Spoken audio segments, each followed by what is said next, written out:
Guys আজকে একটা technology নিয়ে আমি একটু আর&ডি করছিলাম, স্টাডি করছিলাম এবং এক পর্যায়ে আমি কিছুটা শকড হয়ে যাই। বিকজ আমাদের প্রাইভেসিটা না কোন পর্যায়ে চলে গেছে, আমরা এটা যদি একটু ডিপ ডাইভ করি তাহলে বুঝতে পারবো। আপনি চিন্তা করেন, আপনি আপনার বাসায় রুমে বসে আছেন, কোনো ক্যামেরা নেই, আপনার দরজা বন্ধ, লাইট অফ কিংবা পর্দাও টেনে দিয়েছেন, বাট স্টিল পাশের রুম থেকে বা পাশের বিল্ডিং থেকে কেউ একজন ডিটেক্ট করতে পারবে যে আপনি দাঁড়িয়ে আছেন নাকি বসে আছেন, ইভেন আপনি নিঃশ্বাস পর্যন্ত নিচ্ছেন কিনা। এই লেভেলের প্রাইভেসি নিয়ে কনসার্ন রেইজ হয়েছে। সো এইভাবে যদি কেউ চায় ডিটেক্ট করতে, সে করতে পারবে। এখন কিভাবে করবে? এটা বেসিকলি একটা টেকনোলজি, নাম হচ্ছে রুভিউ। সো রুভিউ টেকনোলজির মাধ্যমে যে কাজটা করে, যে আপনার বাসায় যে রাউটারটা আছে কিংবা বাসায় যে ওয়াইফাই আছে, এই ওয়াইফাইয়ের সিগন্যালকে এআই এর মাধ্যমে তারা এমনভাবে কনভার্ট করে যে সিগন্যালটা যখন ওয়ালে যায়, ওয়াল থেকে বাউন্স হয়ে আমাদের বডিতে যায়। অর্থাৎ এই রুমের মধ্যে, আমার এই রুমের মধ্যে লক্ষ লক্ষ ওয়াইফাই সিগন্যাল কিন্তু ট্রান্সমিট হচ্ছে, ওয়েবগুলো যাচ্ছে, যদিও আমরা চোখে দেখি না, ফিল করি না, বাট এখানে আছে। সো এই সিগন্যালগুলো যখন ওয়ালে বাউন্স করে আমার বডিতে আসে, তখন আমার বডির মুভমেন্টটা সে এখানের মধ্যে ডিটেক্ট করতে পারে। সো এই টেকনোলজি দিয়ে এমনভাবে ডিটেক্ট হচ্ছে যে আপনি বসে আছেন নাকি শুয়ে আছেন এটাও আসলে বের হয়ে যাচ্ছে।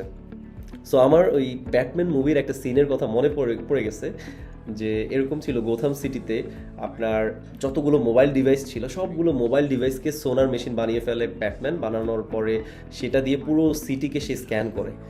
সো 2008 সালের ওই মুভিটা তখন ছিল একটা fiction, but based on that movie I think আমাদের রিসার্চার্সরাও এটা নিয়ে কাজ করেছে এবং বর্তমানে 2026 সালে এসে এটা একটা ওপেন সোর্স গিটহাব প্রজেক্টে কনভার্ট হয়েছে এবং এটা আসলে অ্যাপ্লাইও হচ্ছে।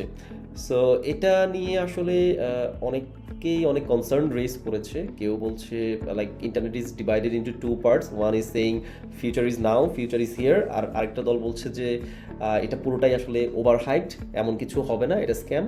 সো দুই পক্ষ আসলে ডিভাইডেড হয়ে গেছে। এখন এটা আসলে যদি অ্যাপ্লাই করে তাহলে এটার বেনিফিটটা কি হতে পারে?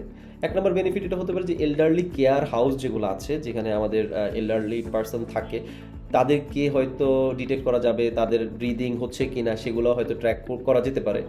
আবার আরেকটা হচ্ছে যে রেস্কিউ মিশন, বিভিন্ন ধরনের যেই অনাকাঙ্ক্ষিত ঘটনাগুলো ঘটে সেখানের মধ্যে রেস্কিউর জন্য আসলে এই ধরনের সিগন্যাল ব্যবহার করা যেতে পারে।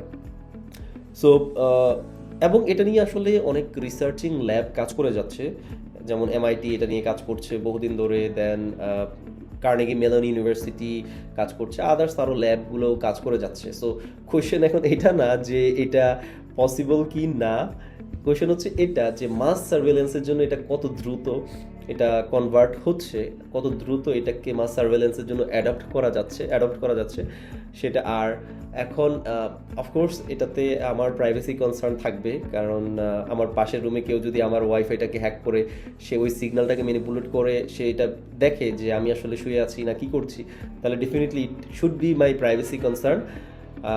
তো অফকোর্স এটা আবার যেটা বললাম যে বেনিফিটও দিচ্ছে। সো আপনার কি মনে হয় যে এই টেকনোলজি আমাদের জন্য বেনিফিশিয়ারি হবে, নাকি এটার আরও কোনো চ্যালেঞ্জ থাকতে পারে? সো আমি এই প্রজেক্টের গিটহাব লিঙ্কটা আমার কমেন্ট বক্সে শেয়ার করে দিব, চাইলে ওইখান থেকে দেখে আসতে পারেন। থ্যাংক ইউ, আল্লাহ হাফেজ।